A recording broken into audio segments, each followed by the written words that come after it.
5ই আগস্টের পর কি দেখলাম? চিহ্নিত একটা দল আবার লুটপাট, খুন খারাপি, চাঁদাবাজি শুরু করেছে। আগামীতে বাংলাদেশের মানুষ চাঁদাবাজদেরকে ক্ষমতায় দেখতে চায় না।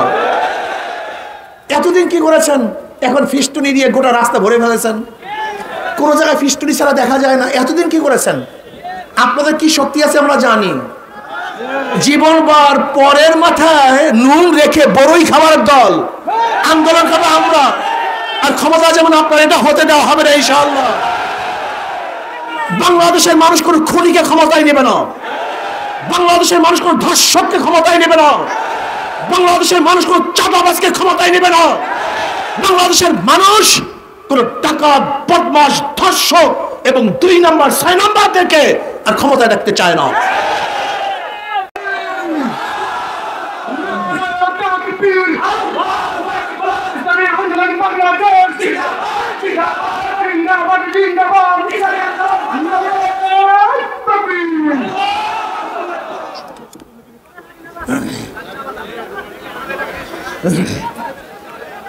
আসসালামু আলাইকুম ওয়া রাহমাতুল্লাহি ওয়া বারাকাতুহু।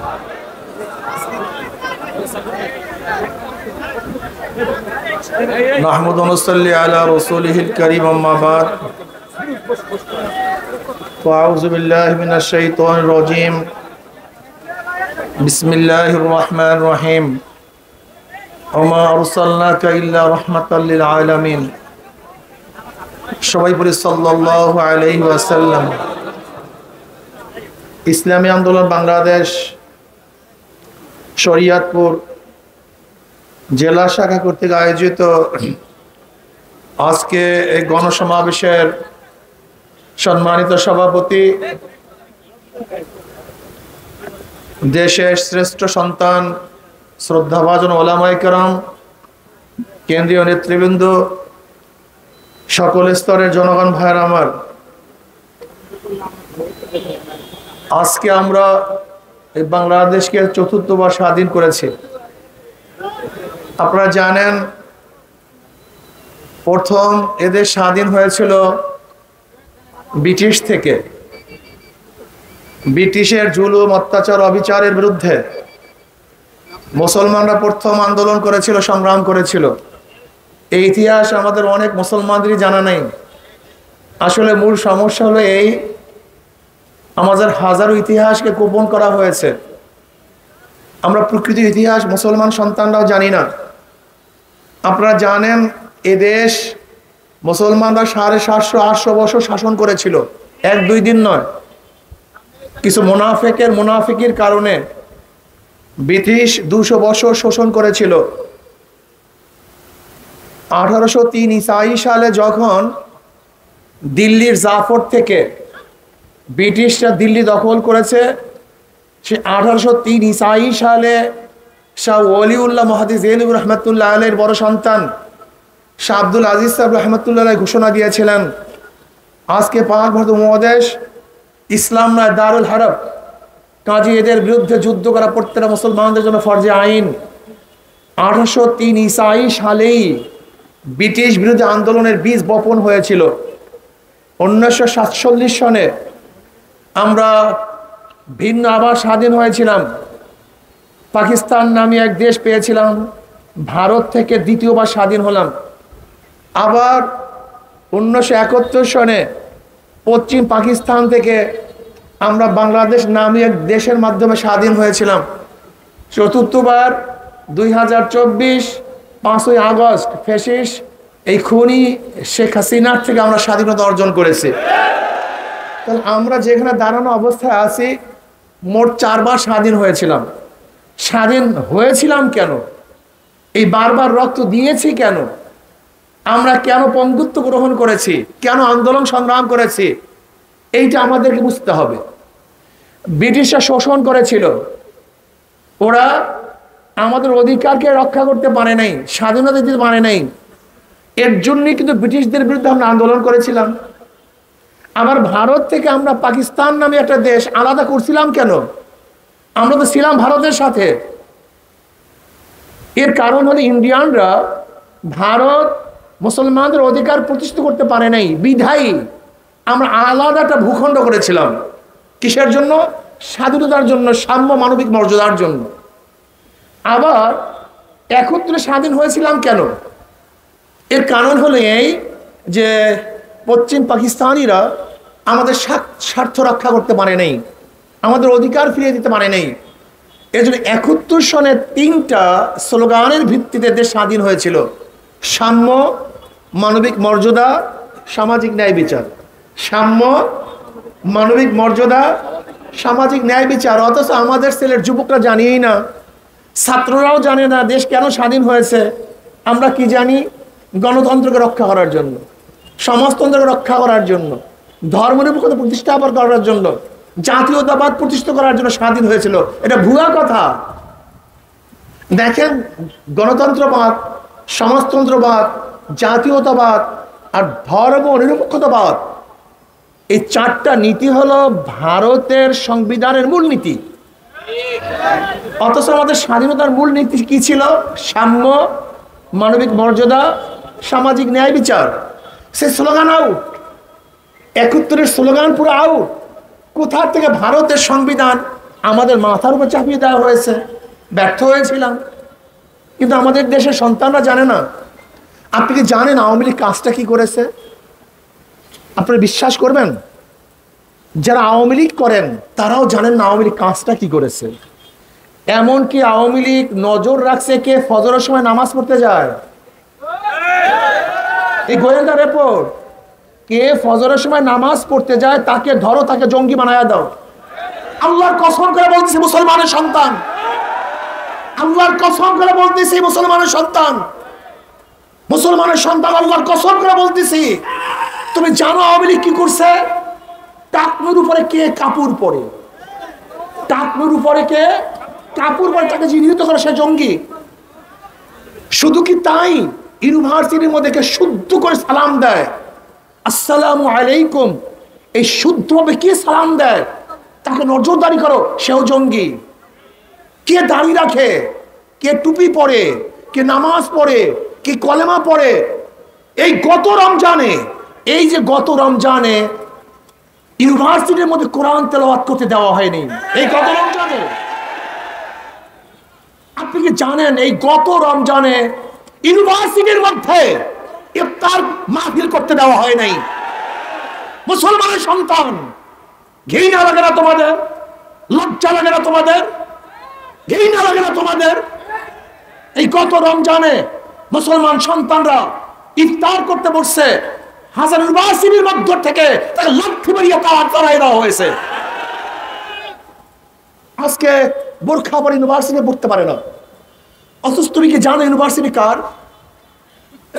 তোমরা জানো নওয়াব সলিমুল্লাহ 1911 সনে প্রথম দরখাস্ত করেছিল ব্রিটিশ সরকারের কাছে ঢাকা একটা ইউনিভার্সিটি হোক। কিন্তু ভারতের ক্যালকাটার হিন্দুরা ঢাকা ইউনিভার্সিটি করতে দিবে না। 41 বার মিটিং করেছে, 41 বার, 1-2 বার নয়।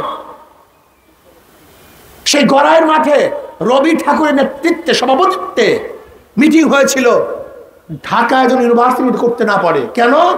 ঢাকা ইউনিভার্সিটি করলে এদেশের সংখ্যাংশ মুসলমানরা শিক্ষিত হয়ে যাবে। তোমরা কি জানো এই ঢাকা ইউনিভার্সিটির জমিকার? সব নওয়াব সলিমুল্লাহ, অন্য কারোর না। নওয়াব সলিমুল্লাহর দানকৃত জমি। শুধু ঢাকা ইউনিভার্সিটি, বুয়েটের সমস্ত জমি তার, ঢাকা মেডিকেল কলেজের সমস্ত জমি তার। অথচ আজকে আমাদের সন্তান, এই যুবক সন্তানরা জানি না নওয়াব সলিমুল্লাহকে। সেখানে রবি ঠাকুরের বন্দনা করা হয়, কিন্তু নওয়াব সলিমুল্লাহকে ভুলে যায়। সেখানে কাজী নজরুল ইসলাম হল, ইসলাম থাকলে নাকি সাম্প্রদায়িক হয়ে যায়। তো বিশ্বাস করতে পারবা? তুমি জানো হাজার ইউনিভার্সিটির ছাত্র লিডার যারা ছিল, ছাত্রলীগের হিন্দু, তারা তাদের হলের মধ্যে, রুমের মধ্যে মূর্তির ছবি রাখলে সাম্প্রদায়িক হতো না, কিন্তু কাবা শরীফের ছবি রাখলে সাম্প্রদায়িক হয়ে যেত। তুমি জানো আমাদের মেধাকে কিভাবে সাজানো হয়েছে? ধুতি পরলে, পৈতা পরলে আমরা তাকে সাম্প্রদায়িক বলতাম না, কিন্তু টুপি পরলে, দাড়ি রাখলে, পাগড়ি পরলে আমরা তাকে সাম্প্রদায়িক বলতাম। তুমি দেখেছো আওয়ামী লীগ কি করেছে? পুরো শিক্ষাঙ্গনের মধ্যে হিন্দুত্ববাদ, নাস্তিকতাবাদ ঢুকিয়ে দিয়েছে। মুসলিম শিক্ষা, ইসলাম শিক্ষার মধ্যে দেবীর মূর্তি ঢুকিয়ে দিয়েছে। আর তুমি সেই আওয়ামী লীগ করতেছ। তুমি জানো আওয়ামী লীগের অবস্থা কি, প্ল্যানটা কি ছিল? আওয়ামী লীগের প্ল্যান ছিল আস্তে আস্তে, দেখো একটা জাতিকে পুরো পরিবর্তন করার জন্য দুইটা জিনিসের প্রয়োজন, শিক্ষা এবং সংস্কৃতি।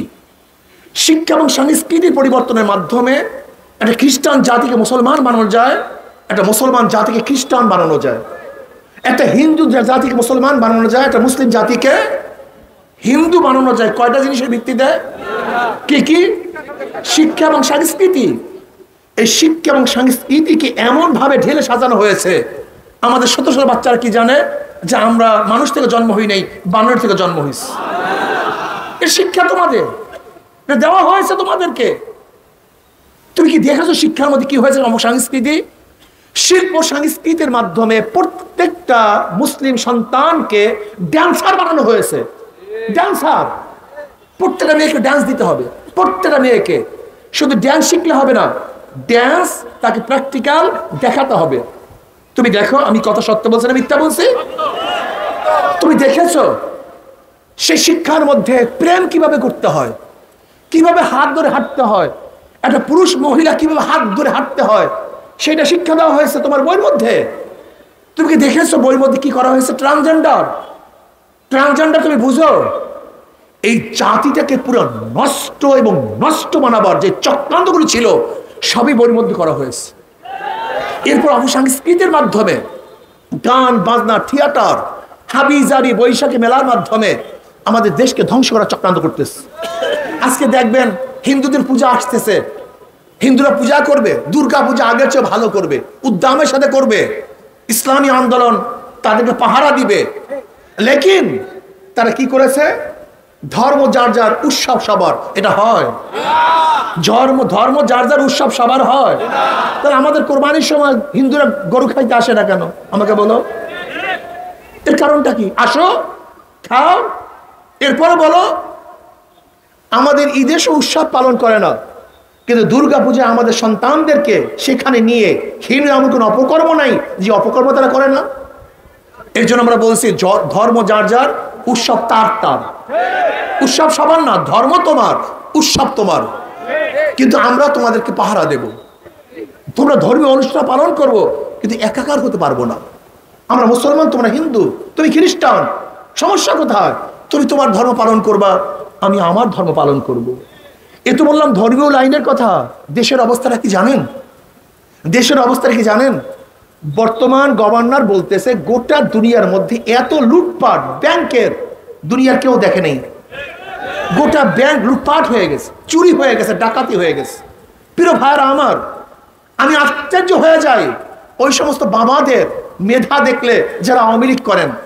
আপনি কি জানেন দেশ থেকে কত টাকা পাচার হয়েছে? 14 লক্ষ কোটি টাকা পাচার হয়েছে। 14 লক্ষ কোটি টাকা।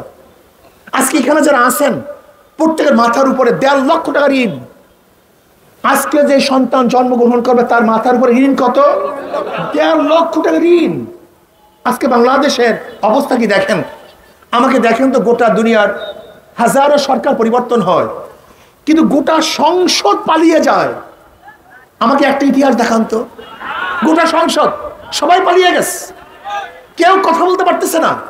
আপনি দেখেন তো গোটা দুনিয়ার মধ্যে ইতিহাস, সরকার পরিবর্তন হওয়ার পরে সুপ্রিম কোর্টের পুরা বেঞ্চ পরিবর্তন হয়ে যায়। আমাকে দেখান তো। সমস্ত ইউনিভার্সিটির ভিসিরা পদত্যাগ করে। আমাকে দেখান তো কি করছে দেশটাকে, কোথায় নিয়ে গেছে দেশ। প্রিয় ভাইয়ারা আমার, আমি অনুরোধ করব 71-এর পর থেকে আজকে 2024 পর্যন্ত, 5ই আগস্টের আগ পর্যন্ত যারা ক্ষমতায় ছিল তারা দেশের মুক্তি করতে পারে নাই, শান্তি দিতে পারে নাই, মানুষের নিরাপত্তা প্রদান করতে পারে নাই। 5ই আগস্টের পর কি দেখলাম? চিহ্নিত একটা দল আবার লুটপাট, খুন খারাপি, চাঁদাবাজি শুরু করেছে। আগামীতে বাংলাদেশের মানুষ চাঁদাবাজদেরকে ক্ষমতায় দেখতে চায় না। এতদিন কি করেছেন? এখন ফিস্টুনি দিয়ে গোটা রাস্তা ভরে ফেলেছেন, কোন জায়গায় ফিস্টুনি ছাড়া দেখা যায় না। এতদিন কি করেছেন? আপনাদের কি শক্তি আছে আমরা জানি। জীবনবার পরের মাথায় নুন রেখে বড়ই খাবার দল, আন্দোলন করবো আমরা, আর ক্ষমতা যেমন আপনার এটা হতে দেওয়া হবে না ইনশাআল্লাহ। বাংলাদেশের মানুষ কোন খুনিকে ক্ষমতায় নেবে না, বাংলাদেশের মানুষ কোন ধর্ষককে ক্ষমতায় নেবে না, বাংলাদেশের মানুষ কোন চাঁদাবাজকে ক্ষমতায় নেবে না, বাংলাদেশের মানুষ কোন ডাকাত, বদমাশ, ধর্ষক এবং 2 নম্বর 6 নম্বরদেরকে আর ক্ষমতায় রাখতে চায় না। প্রিয় ভাইরা আমার, 1000 বার দল পরিবর্তন করবেন, 1000 বার নেতা পরিবর্তন করবেন, শান্তি দেখবেন না। কপালের মধ্যে শান্তি নেই, কপাল পরা মানুষ শান্তি পাবে না। শুধু নেতা পরিবর্তনের মাধ্যমে এই দেশে শান্তি আসতে পারে না। আপনি বলেন তো, ওসি তো পরিবর্তন হয়েছে বারবার, ঘুষের কে পরিবর্তন হয়েছিল? এসপি তো বারবার পরিবর্তন হয়েছে, ঘুষের পরিবর্তন হয়েছে। কারণটা কি? এর কারণটা কি? একজনের নাম এ, একজনের নাম বি, একজনের নাম সি। এ বি তিনজনই সো। ধরে নেন ক্ষমতায় আছে এ, সে কি করবে? হটাও এ, আন্দোলন সংগ্রাম হটাও, বসাও বি, কি করবে? আবার আন্দোলন সংগ্রাম হটাও বি, বসাও সি, কি করবে? কারণটা কি? নেতার পরিবর্তন হয়েছে, নীতির পরিবর্তন হয়নি। দলের পরিবর্তন হয়েছে, নীতি আদর্শের পরিবর্তন হয়। কাজী চোরকে পরিবর্তন করে চোর বসালে চুরি বন্ধ হবে না, ডাকাতকে সরিয়ে ডাকাত বসালে ডাকাতি বন্ধ হবে না, ধর্ষকদের সরিয়ে ধর্ষক বসালে ধর্ষণ বন্ধ হবে না। এর জন্য পীর সাহেব চরমনাই রহমাতুল্লাহ বলেন, শুধু নেতা নয়, নীতির পরিবর্তন চাই। আমরা দ্বিতীয়বার আর সরকার হটাবার জন্য আন্দোলন করতে চাই না, রক্ত দিতে চাই না। আমরা এমন এক সরকার গঠন করব যা আল্লাহকে ভয় করে, চুরি করবে না, ইফতিজিং করবে না, 100 ধর্ষণের পরে সেঞ্চুরি পালন করবে না, যারা আবরারকে হত্যা করবে না, যারা খুন করবে না, গুম করবে না, ধর্ষণ করবে না, ডাকাতি করবে না, পরের মাল লুটপাট করবে না, এমন এক শাসক যদি আমরা বসাতে পারি যার মধ্যে আল্লাহর ভয় আছে, জনাবে মুহাম্মদ রাসূলুল্লাহ সাল্লাল্লাহু আলাইহি ওয়াসাল্লামের সাপ যার চেহারার মধ্যে আছে, যে নবী আলাইহিস সালাতু ওয়াসাল্লাম নেতা মানে তার আদর্শকে বাস্তবায়ন করার চেষ্টা করে, এমন এক নেতা যদি বসাতে পারি তাহলে বাংলাদেশের প্রত্যেক মানুষ শান্তি পাবে, কুলিরা শান্তি পাবে, মজদুররা শান্তি পাবে, জেলেরা শান্তি পাবে, পুরুষরা শান্তি পাবে, মহিলারা শান্তি পাবে, মুসলমানরা শান্তি পাবে, হিন্দুরা শান্তি পাবে, খ্রিস্টানরা শান্তি পাবে ইনশাআল্লাহ। এজন্য আসুন কুলি, মজদুর, শ্রমিক, তাঁতি সবের অধিকারকে ফিরিয়ে দিই। আমার নফরত লাগে, আমার দুঃখ লাগে গরিবদের দিকে তাকালে, গরিবদের দিকে তাকালে আমার খুবই কষ্ট লাগে। এই কপাল পরা খসরাত দুনিয়া ওয়াল আখিরাত, দুনিয়া বরবাদ আখিরাত বরবাদ। তুমি কার পিছনে ঘুরতেছো? তোমাকে কি দিয়েছে ওরা? ভোটের সময় 500 টাকার চোরা টাকা ছাড়া তুমি আর কিছু পাও নেই। যে গুন্ডামি করছে, মাস্তানি করছে, লুট করছে, সেই লুটের টাকার 1000 টাকার নোট পেয়েছো, তাদেরকে ভোট দিয়েছো, কিন্তু শান্তি আনতে পারো নাই। এবার আর ভোটের সময় অবৈধ টাকা নিও না, হক্কানি আল্লাহওয়ালাদেরকে ক্ষমতায় বসাও। তোমার খাদেম হিসেবে তারা কাজ করবে, তোমার প্রভু হিসেবে তারা কাজ করবে, যারা আত্মসাৎ করবে না, তোমার টাকা ভক্ষণ করবে না, তোমার অধিকার তোমাকে ফিরিয়ে দিবে। আজকে মাত্র কয়েকটা পরিবারের কাছে গোটা বাংলাদেশের অর্থ, কয়েকটা পরিবারের কাছে গোটা বাংলাদেশের অর্থ। আপনি চিন্তা করতে পারছেন? চিন্তা করতে পারছেন? কয়েকটা পরিবারকে সমস্ত লোন দিয়ে দিয়েছে, সমস্ত টাকা তাদেরকে দিয়ে দিয়েছে। কিন্তু আমরা যদি আজকে গরিবদেরকে রিক্সা কেনার ব্যবস্থা করতাম, ঠেলাওয়ালাদেরকে ঠেলা কেনার ব্যবস্থা করে দিতাম, আজকে গরিবদের জন্য, শ্রমিকদের জন্য ইন্ডাস্ট্রিতে ব্যবস্থা করে দিতাম, আজকে বিধবার জন্য, মিসকিন এতিমদের জন্য ভিন্ন ভিন্ন অর্থনৈতিক ডেভেলপের ব্যবস্থা করতে পারতাম, তাহলে 5-10 বছরের পরে আমাদের দেশে একটা গরিবও পাওয়া যেত না। কিন্তু আমরা কি করতেছি? এই গরিবের জন্য কিচ্ছু করি নেই। এমনকি শরিয়াতপুরের লোকজন তো জীবন বার আওয়ামী লীগের নামে জিকির করতে করতে জীবনটাকে শেষ করে ফেলছেন, কিন্তু এখন পর্যন্ত ঢাকার রোগটা আপনি ঠিক করতে পারেন না। কপাল পোড়া শরিয়াতপুর, কপাল পোড়া শরিয়াতপুর, এই ঢাকা রোগটাও ঠিক করতে পারে না। অথচ জীবন বার মারো নৌকায়, পিটাও নৌকায়, দেও নৌকায়, এবারে নৌকায় না থামে না, হাতে মারো ইনশাআল্লাহ, হাত পাখায় মারো, ভোট, অধিকার বাস্তবায়ন হবে, তোমাদের চাহিদা পূর্ণ হবে, যেখানে বৈষম্য দূর হয়ে যাবে, সাম্য, মানবিক মর্যাদা এবং সামাজিক ন্যায় বিচার প্রতিষ্ঠা হবে ইনশাআল্লাহ। এর জন্য আমি যুবকদেরকে বলবো, আজকে থেকে নিয়াত করো, বিগত দিনে যারা অন্যায় করছে, অবিচার করছে, 5 তারিখের পরে যারা অবৈধ কাজ করছে, প্রতিষ্ঠান দখল করছে, মসজিদ দখল করছে, মাদ্রাসা দখল করছে, ঘাট দখল করছে, অমুক দখল করছে, এই দখলদারিটা বাদ ইসলাম হুকুমাতের জন্য আজ থেকে হাত পাকা বারকাকে ভোট দাও, কাজ করো, তোমাদের অধিকার প্রতিষ্ঠা হবে ইনশাআল্লাহ। কি রাজি আছেন ইনশাআল্লাহ? কি যুবকরা কাজ করবো তো ইনশাআল্লাহ? কে কে রাজি? 2 হাত তুলে নারায়ে তাকবীর। আগামী বাংলাদেশ ইসলামের বাংলাদেশ, আগামী বাংলাদেশ মদিনার বাংলাদেশ, আগামী বাংলাদেশ আল্লাহ রাসূলের আইনের বাংলাদেশ, আগামী বাংলাদেশ শ্রমিক কুলি মজদুরদের অধিকার প্রতিষ্ঠিত বাংলাদেশ, আগামী বাংলাদেশ মুসলমান, হিন্দু, খ্রিস্টান, বৌদ্ধ সমস্ত ধর্মাবলম্বীদের নিরাপদ এক বাংলাদেশ। আল্লাহ পাক রব্বুল আলামিন সেই বাংলাদেশ দেখার তৌফিক আমাকেও দান করেন, আমাদের সবাইকে দান করেন। আসুন, যারা ওলামায়ে কেরাম আছেন সচেতন হন, চক্ষু খুলেন, যাদের মাধ্যমে এদেশ ইসলাম হুকুমাত হতে পারে এরকম এক সংগঠনের সাথে আমরা ঐক্যবদ্ধ হয়ে কাজ করে এ দেশকে রক্ষা করি, ইসলামকে প্রতিষ্ঠা করি। আল্লাহ আমাকে এবং আমাদের সবাইকে কবুল করে নেন। আল্লাহুম্মা আমিন।